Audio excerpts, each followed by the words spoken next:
Just as usual, the market is always moving, and the latest news before recording this video, exclusive story from this morning, Edson Álvarez from West Ham United moving to Fenerbahçe, deal almost okay, final details being sorted, and then the Mexican midfielder can go to Fenerbahçe joining Jose Mourinho. Many movements around Europe, and today it's been a day full of news coming for Manchester United, Italian clubs, this mix of updates on these stories, from Jadon Sancho saying no to Roma to all the other stories. First of all, let me deny a story we had on the English press on André Onana, mentioning that André Onana maybe is going back to Inter, maybe a loan deal. This kind of stuff is not true. André Onana accepted the decision from Ruben Amorim on the opening game of the Premier League against Arsenal not to include him in the squad, just because Onana was returning from an injury. Of course, Onana is not injured, this is what Ruben Amorim said, but at the same time, Onana is still recovering the best form, so Onana accepted that decision, but Onana didn't call Inter to go back.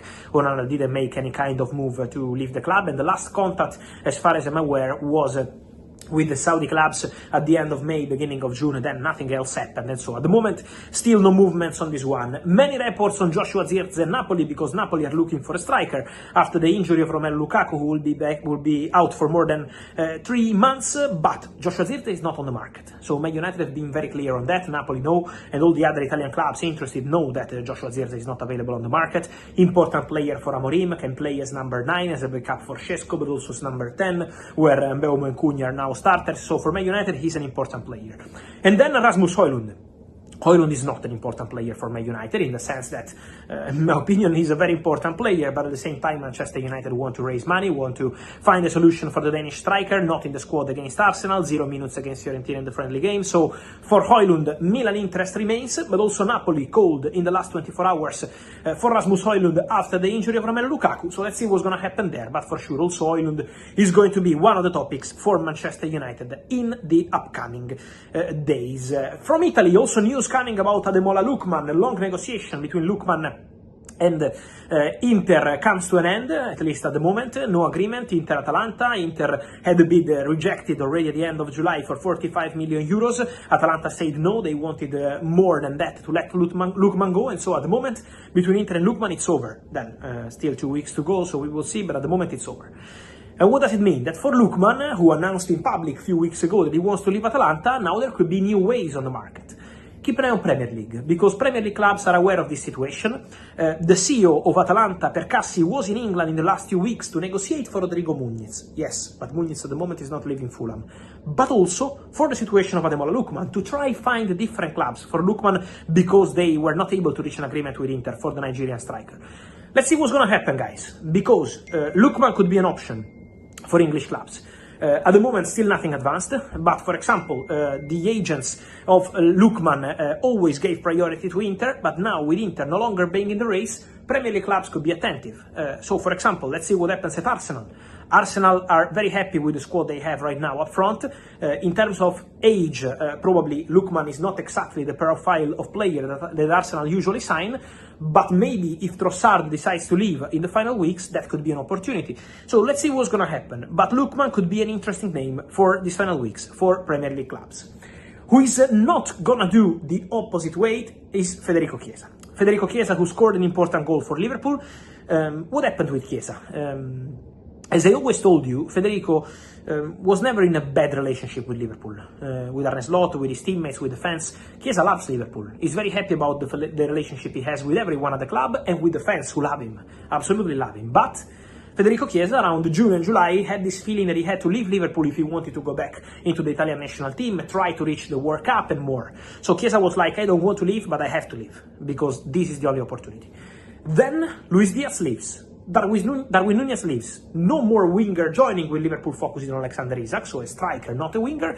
And so Chiesa started working very hard, trying to find the focus again. Despite being not even in the squad for the pre-season tour, first game of the season, Premier League, he scores a crucial goal for Liverpool. So now I can confirm to you that Federico Chiesa wants to stay at Liverpool.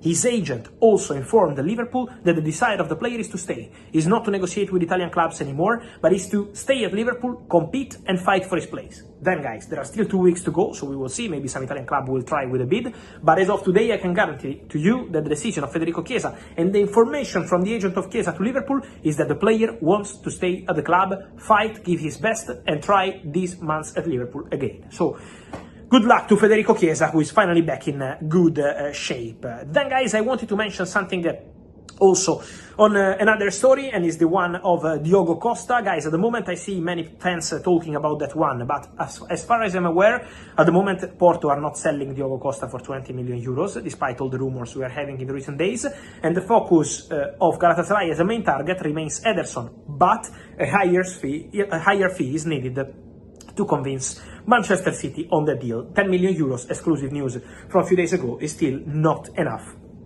to make the deal happen. Then guys, just a quick update on 2 more situations. One is the one of Xavi Simons. Xavi is still patiently waiting for Chelsea. The Nkunku deal is still not unlocked between Bayern and Chelsea, because Bayern want a loan. They are trying to be creative with the structure of the deal.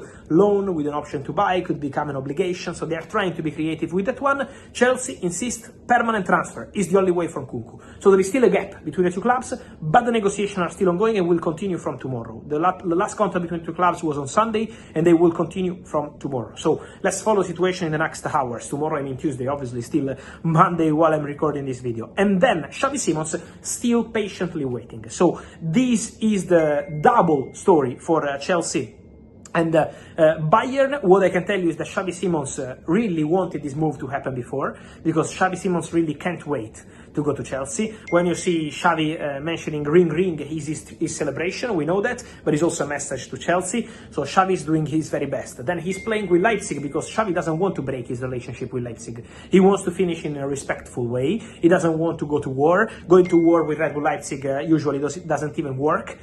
So Xavi knows that. He's playing to respect the club, but at the same time, Xavi already told Leipzig, I want to go to Chelsea. So that remains the case, that remains the situation. Xavi Simons to Chelsea is a deal that can really happen, is very advanced, but still waiting for Christopher Nkunku to leave. Nicolas Jackson still expected to leave this summer, and so for Chelsea, focus on the outgoings, waiting on that in order to make new signings, Alejandro Garnacho and Xavi Simons. And so guys, let me know your thoughts on all these stories, from Onana to Zirkzee, Højlund, Lookman, where do you see him in Premier League, and then Diogo Costa, Chiesa, Xavi Simons, Nkunku, many things as every single day. Guys, I will see you here on the channel as always in the next days. Final 2 weeks, subscribe, like this video, comment, I'm reading you, see you soon.